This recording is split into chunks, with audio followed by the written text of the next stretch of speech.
Hello, my friends. Welcome to a brand new edition of Who's Lucy, brought to you by J&J Toy Giants. I am your host, JD.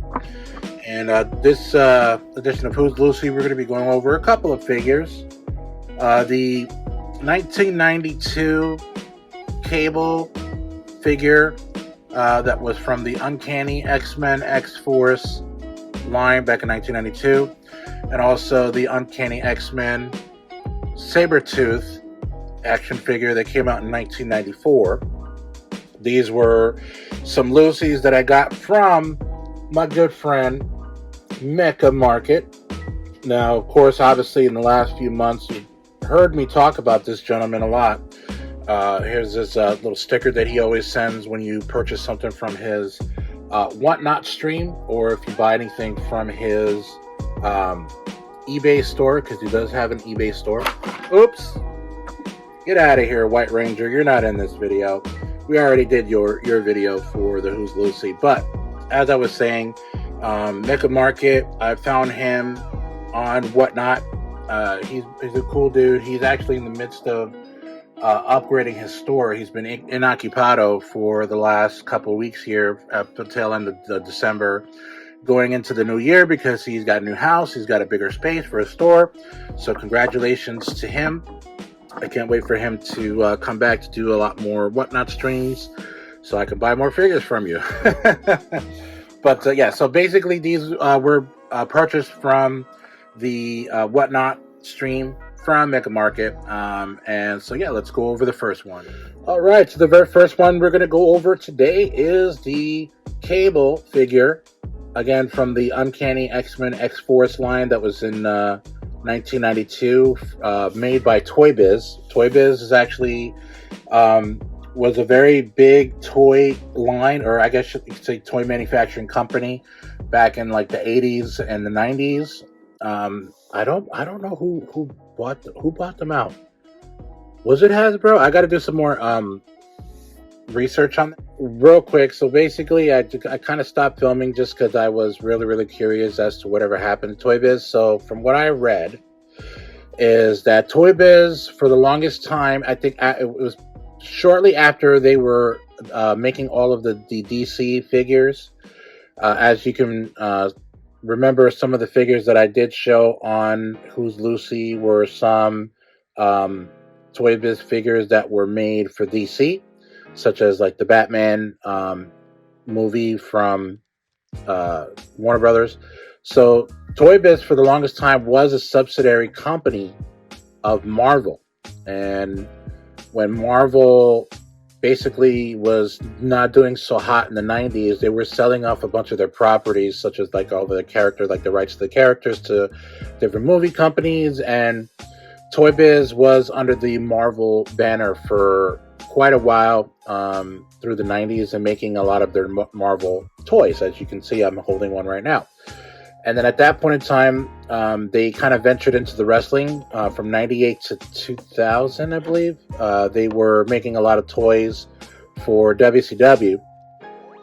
If you remember a lot of the WCW Toybiz figures, I personally never had any, because at that point in time, I was just getting into high school around 96, 97. I was a freshman in high school, and I wasn't collecting toys at that point in time.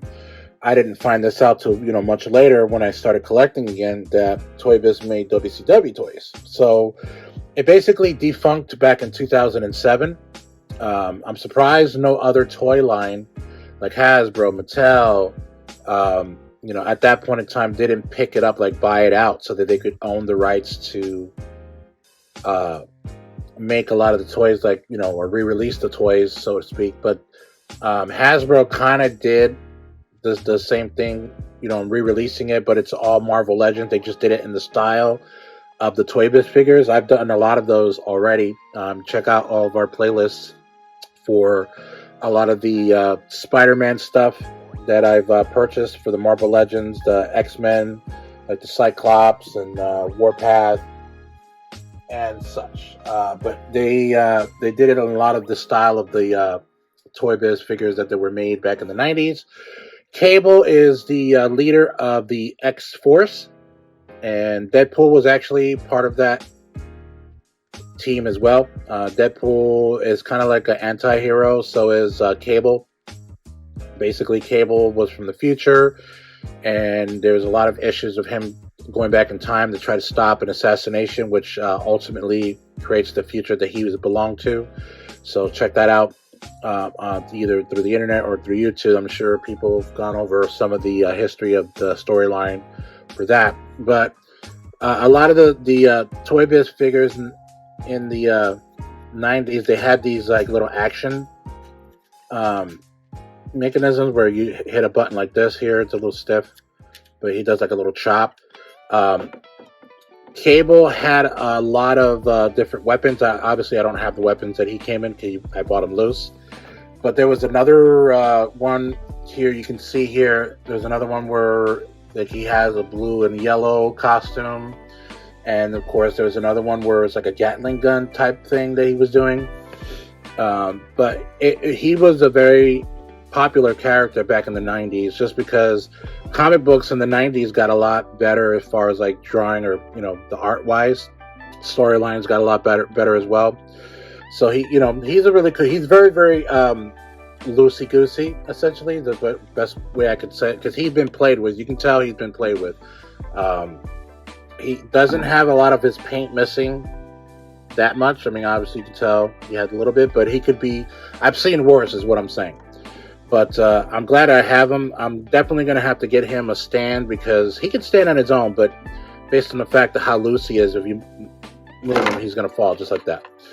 But yeah, so let's get to the next one of the Who's Lucy, and that is Sabertooth. All right, so rounding out this edition of Who's Lucy is going to be Sabertooth. This is the Sabertooth that was under the X-Men, the Uncanny X-Men line from Toybiz in 1994. The mechanism that they have on these, which was pretty much Toybiz's kind of shtick, their gimmick, is that each action figure had some type of an action to it, as they sense of the word. So he doesn't have any like levers in the back or anything like that. What it is that when you squeeze his legs, his mouth opens up, and then you go, and his arms kind of like, hunch back a little bit to kind of show what kind of an animal he is. So he has a really, really tight-knit past with Wolverine. So he has the same type of power as Wolverine has, other than the adamantium claws, because adamantium was actually put into Logan, aka Wolverine's body, because they knew that he could survive the surgery because of his healing powers. Same thing with Sabertooth. He has healing powers, so if he gets hurt in battle, something that would take months, maybe years to recover from, he can recover from in days or hours, depending on how less severe the injury is. So at that point, the only difference from him and Wolverine is that he has a little bit more grotesque of fur or anything like that. He doesn't really look like a human, and he has really, really long claws. You can't really tell here on the actual figure itself, but in the comics, he has very, very long claws that he can pretty much do some damage with. And they've been doing this song and dance throughout their careers, as far as like the characters are involved with him and Wolverine. They've always been enemies in the comics, in the shows, movies. In the movies were the worst, I guess, X-Men type movie there ever was, with the exception of X-Men 3. X-Men Origins Wolverine was pretty bad, and the storyline was that they were brothers, and because they both were mutants, they were both brothers, but they just ended up becoming enemies because Sabertooth had a lust for killing, and Wolverine doesn't. He didn't want to be an animal and stuff like that, and Sabertooth was very keen on being who he is, and that's an animal, and his lust for killing. So that's basically what was on that particular the storyline for that movie. I particularly didn't like that storyline, but whatever, you know. It was enjoyable. I saw it in the theaters. It is what it is. I can't wait for the Deadpool Part 3 where Hugh Jackman, who's played Wolverine in 10, Deadpool 3 would be kind of like his 10th go around as Wolverine. So after Logan, it was supposed to be like his last hurrah, his retirement from playing Wolverine from the last 23 years, because he's been playing Wolverine since 2000. But Deadpool 3, he is going to be coming back, and it's going to be part of the Marvel Cinematic Universe, which is cool. But going back to the toy here, like I said, he's pretty, self-explanatory. You squeeze his legs, his mouth opens up, to kind of give a roar, very ominous look, a very deadly look. His articulation, there's no articulation at the knees or at the feet. It's just like in his waist where his legs are. His arms do go up if you want to, pull him up, and then when you squeeze, he goes out that way. But yeah, I mean, it is a loose figure. You can tell by holding it. It has been played with. The paint's pretty good for how old the figure is and how loose and the actual figure is, as far as like when you're holding it. It's very loosey goosey. You can see some of the paint is coming off on the foot, stuff like that. This was made again in 1994. But where's the stamp? Where did they put the stamp? There's no stamp on here. That's really weird. Usually they would have a stamp where it would say like Toybiz and what year it came out. But yeah, this is a really cool figure. I'm probably gonna have to get a stand for him too, because he can stand by himself really if I really wanted him to. But probably gonna have to get him a stand, just like Cable. But that really does it. Thank you so very much for joining us on another edition of the Who's Lucy, brought to you by J&J Toy Giants. We really do appreciate it. We've been getting a lot of success as far as like subscribers going up and views have been going up. We really do appreciate it. Thank you so very much.